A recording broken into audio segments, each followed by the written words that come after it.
Rahul Gandhi has reacted to the stunning win and the stunning defeat in Haryana, the Haryana twist, where the BJP is set to form the government for a consecutive third term.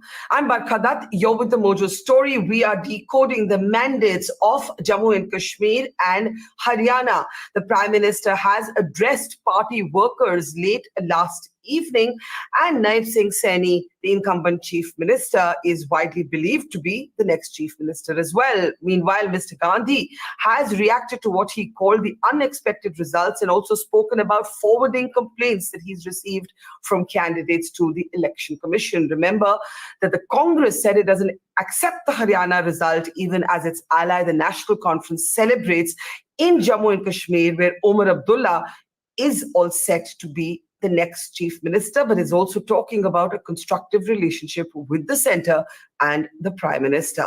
But it's Haryana that really has everybody talking. How did everybody get it so wrong? Vinesh Phogat's victory may have given the Congress some reason to smile, but otherwise, this has been a state which even many Congress supporters are calling a self-goal. Was it an over-reliance on the Hudas that did them in, or are there other factors, including the BJP's much more effective micromanagement? To talk about all of this and more, our newsmaker today is Sanjay Kumar, leading political analyst and, of course, somebody who has done many surveys of his own. Sanjay ji, let's start with what can only be called a stunning win for the BJP in Haryana. A number of people have offered a number of theories, but the fact is that this is in complete contradiction of what the exit polls had in fact forecast, what reporters had forecast, what pundits had forecast. Rahul Gandhi, in his first reaction today, he had no reaction yesterday immediately after the results, has said that he will be forwarding complaints received by Congress candidates to the Election Commission. Jairam Ramesh officially said they don't accept the result. But the fact is, the election is over. The BJP is set to form the government for the third time. What is your take on the Haryana twist? First, I don't fully agree to the allegations being made that some EVMs were 90% charged, some EVMs were 1% charged, and all several such allegations which we have been hearing since yesterday. Look at the vote share estimates of the two parties. Not that Congress didn't perform well. Congress did perform very well compared to 2019 assembly election. Congress has managed to add 12% votes to its vote share of 2019. So Congress went up. I think what they missed is the preparation of BJP, that BJP also managed to add 3% more votes compared to its vote share of 2019 assembly election. Yes, it is true that if you compare the 2014 Lok Sabha elections and 2014 assembly elections, and then 2019 Lok Sabha elections and 2019 assembly elections in Haryana, BJP has always performed much worse compared to its performance in the Lok Sabha elections in terms of vote share. That didn't happen this time. But the only fact that, the results are not in consonance with the perception which got created that Congress is heading for a big victory, we should have question marks on the EVMs, etc. So the Congress managed to increase the support base, but I think it was not enough for the party to give party a victory. I kept thinking about what kind of a parallel we could draw, and I think I figured out a couple of other parallels. Remember 2022 assembly elections in UP. So the big narrative was that Samajwadi Party is coming and winning election. Samajwadi Party also improved the vote share, but it couldn't cross the majority mark. So my own sense is that while Congress got swayed away by the perception which got created that Congress is winning elections, BJP closed their ears and the eyes about the perception being created. And it seems that the BJP workers really worked hard on the ground. And we now see the results. Now, many different theories have been offered, including the one you just said, that the BJP focused on micromanagement, the Congress got complacent.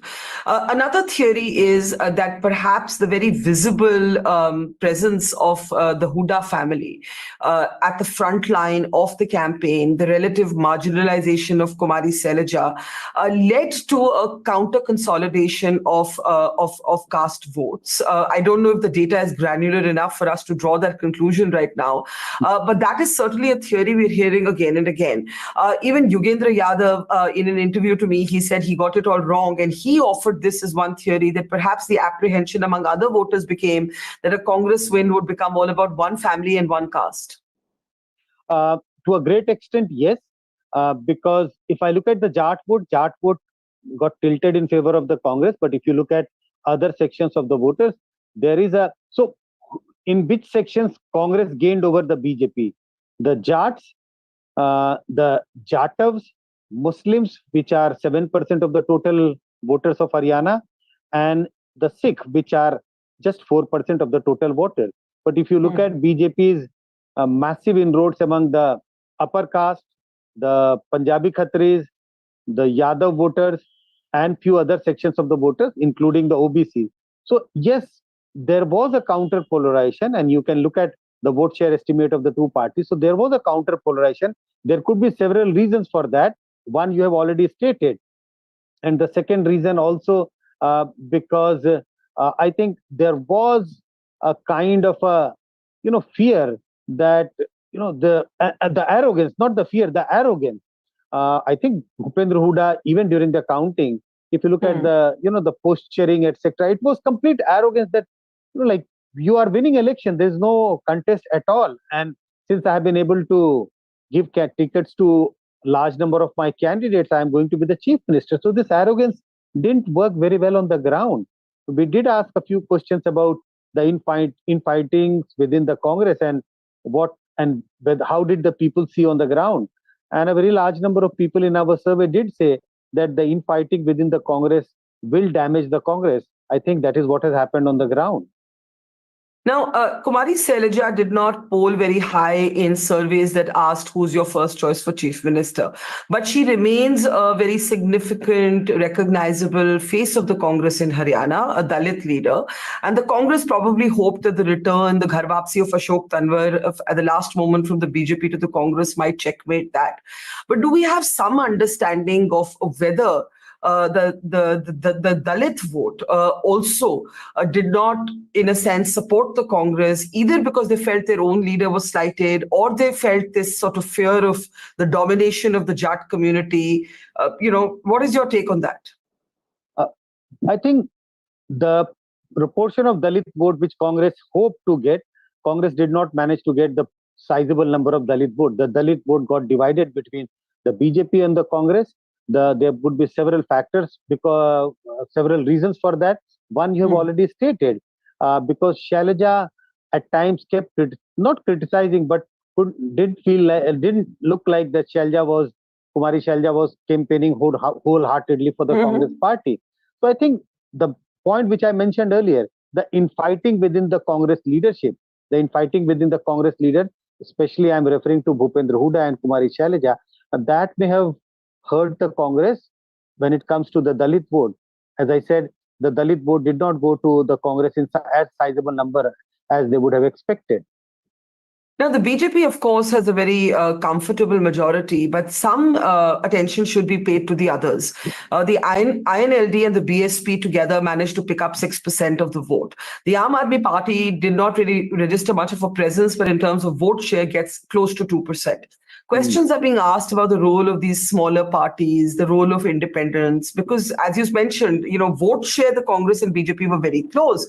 It was the Congress's failure to convert this increase in vote shares to a significant number of seats that cost it. How do you look at these smaller parties? So I think the discussion is going on if Congress has managed to form an alliance with Aam Aadmi Party. Would that have made a difference for the Congress? Certainly, it would have helped the Congress, but not to a great extent. You have already mentioned that the Aam Aadmi Party's vote share is just 1.8%. That may not have been sufficient for the Congress to register a victory or snatch victory away from BJP, which BJP has managed to register now. There are other theories going on that there are large number of constituencies which Congress lost because the independents or the rebels managed to get sizable number of votes. I looked at the data. There are 17 constituencies of that kind. There are 21 constituencies where Congress lost with smaller number of votes compared to the votes polled by the third player in that constituency. And the third player could be an independent or could be a leader from other political parties. But when I looked at the data more carefully, on these out of these 21 constituencies, there were only 17. If third player was not there, and assuming that all the votes would have come to the Congress, BJP would have been able to defeat BJP in about 17 such seats. But when I look at the same figures for the BJP, it is 12 constituencies. So it's not a big deal. So in total, there are, just to put the data clearly, there are 35 constituencies where the victory margin is less than the votes polled by the third player in that constituency, and the third player in most of the seats are the independent. But it is so evenly distributed that even if we assume that the votes of the third party would have got transferred to the number two in that constituency, it would have gave Congress 17 victories, but it would have gave BJP's 12 victories. So it's all speculation. It's without any evidence that the third player or the independents damaged Congress prospects. I still believe that Congress did well, but the BJP did much better compared to what people expected. So this theory about the narrow margins and the smaller parties and the independents, this is a very important data point from you, that while it certainly did hurt the Congress in about 17 seats, it also hurt the BJP in about 12 seats. Absolutely. So net, that doesn't actually explain the result. The question then is, did everybody get it wrong? Or were the issues on the ground very real? Was this an election that was for the Congress to win, that in a way it got too overconfident about? So if I have to figure out one big factor which led to Congress defeat, it's overconfidence. I still don't believe that the issues of Pahalwan Kisan Naujawan was not present. These issues were there on the ground. But I think the problem was that Congress believed that these are the three issues which will be sweeping across the state, would be a matter of concern for all the voters. I think they misread this message. While this was an issue for sections of voters, mainly belonging to the Jat community, but there were other sections of the voters belonging to different other caste communities who endorsed BJP's work done in the state on several other issues. And these were like Bijli Pani Sadak, school, hospitals, etc. So in total, if I look at, half of the voters actually went along with the Congress narrative of Pahalwan Naujawan Kisan, their anxieties about those, but there were other voters who were not swayed away by these issues because these issues may not have concerned them. So they went ahead, looked at what they have been able to get. Their families have been able to benefit from the welfare schemes. So they sided with the BJP. And if you look at the vote share, that gives you some indications of what happened on the ground. Yeah. Let's turn briefly towards Jammu and Kashmir. Again, in contradiction of several exit polls, Jammu and Kashmir had a very clear verdict, a very clear lead for the National Conference and the Congress, and effectively it was the victory of the National Conference, because the Congress was expected to pull its weight in the Jammu region, where it picked up only one seat. And my question to you is that if you look at Jammu and Kashmir, there the discussion is not numerical. It is more about reconciling two different regions, whether 370 will return as an issue. But there is also a question there about the role of the Congress. Omar Abdullah was on record to me and others saying the Congress did not pull its weight in Jammu. The Congress benefited from the National Conference alliance in the Kashmir Valley, but the National Conference did not benefit from the Congress in the Jammu region. So absolutely. One word also applies for the Congress in Jammu and Kashmir as well: overconfidence. Overconfidence killed the Congress in Haryana, and because of overconfidence, Congress suffered even in Jammu and Kashmir. Yeah. And when you look at what's happened in Jammu and Kashmir, we're also looking at a very interesting political situation where Omar Abdullah, as an opposition leader, will is already saying I'll have to work with the center. There are other India Alliance leaders now who are already talking about don't make the same mistakes in Maharashtra. Looking ahead at the impending assembly elections, do you believe the Congress has lost some elbow room with its allies as it enters the next set of assembly elections? No, certainly, the advantage Congress would have gained after winning Haryana would have been massive over its alliance partner. But now, since Congress has not been able to win election, so they would be certainly under some pressure from its allies. On the first question, I think a person who is going to be the chief minister of Jammu and Kashmir, why Jammu and Kashmir, any other state? I don't think it would be appropriate for that man to say, no, I would be at loggerhead with the center. So it is appropriate on the part of any leader becoming the chief minister of a state to say that I have to work with the center and I have to resolve the issues of the state going along with the center, coordinating with the center. Let's talk in the end about the big national picture. You know, when pollsters were saying that Haryana was going to go to the Congress, the BJP was going to lose, they were also pointing out that the Prime Minister had, addressed very few rallies in Haryana compared to, let's say, 2014. 4, I think, this time to 10 in 2014. And perhaps the BJP thought they were going to lose and they didn't want Mr. Modi to be the face of it. What happens now to the brand Modi debate? There were many who believed that after the Lok Sabha result, the brand was diminishing. Then these assembly elections were forecast to go a certain way and they haven't gone that way. What happens now to the debate around brand Modi? I would not buy the argument or the narrative that this is a victory of Prime Minister Narendra Modi in Haryana.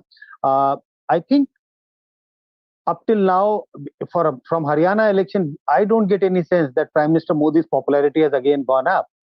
Last evidence which I have is from the 2024 Lok Sabha election, and I do get a sense from the data that Prime Minister Modi dipped a little bit from 2019 till 2024. Haryana election, there are enough evidences, enough signs to suggest that Prime Minister Modi did not put in the kind of effort he usually put in other state assembly elections. This is not a victory of BJP only and only in the name of Prime Minister Modi. I don't get a sign that there is a reversal if I look at Prime Minister Modi's popularity, nor I do get a sense that Prime Minister Modi's popularity has further dipped. So this, I won't say that, the debate would again become very positive in the name of brand Modi has again come back. There is some decline in his popularity, and that I'm not saying that the decline has got further decline. There is a further dip, but the dip which we saw in 2014 Lok Sabha election, it remains at that stage, at that point, even after BJP winning elections in Haryana. And finally, what about brand Rahul Gandhi? Had the Congress won Haryana in a big way? I think the Congress, especially its different factions, would have sought to give credit to Rahul Gandhi and not to the Hudas.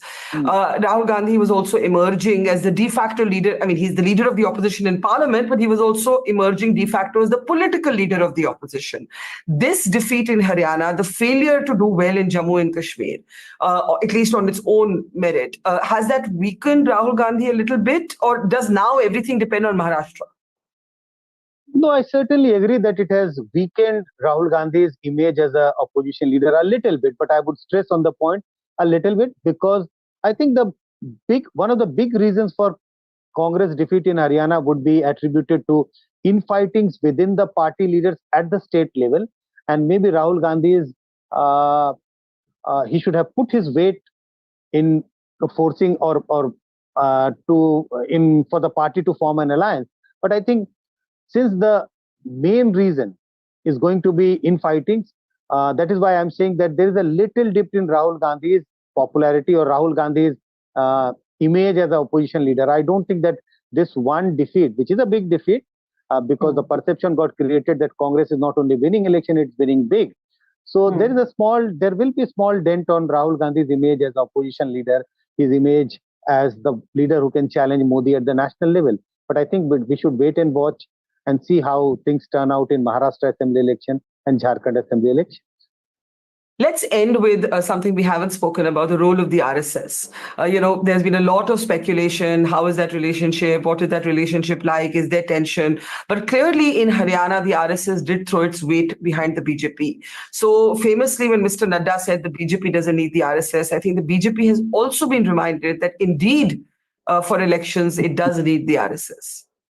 No, true, because if we have to look at explanatory factor for BJP's victory, this would be one of the factors because many people, and I also now believe that maybe the BJP workers and RSS cadres were working on the ground. They closed their eyes, they closed their ears from the perception which got created in the state that Congress is winning big. Normally, what happens is that if the perception gets created that the party is winning elections in a big way, there is some slackness on the part of the party which is opposing that. But I think BJP just closed their ear, they closed their eyes, and they didn't look at what the perception is getting created and the party workers. And maybe I think now we have to accept that the RSS workers also worked very hard on the ground, which led BJP get a very decent victory in Haryana. Well, it has been a fascinating twin set of elections. We leave it there. Sanjay Kumar, always a pleasure. Thank you. Namaskar and take care. It's great to see you here. Thank you for watching our work. If you haven't subscribed yet, don't forget to click the bell icon and subscribe to Voter Story and support independent, robust journalism.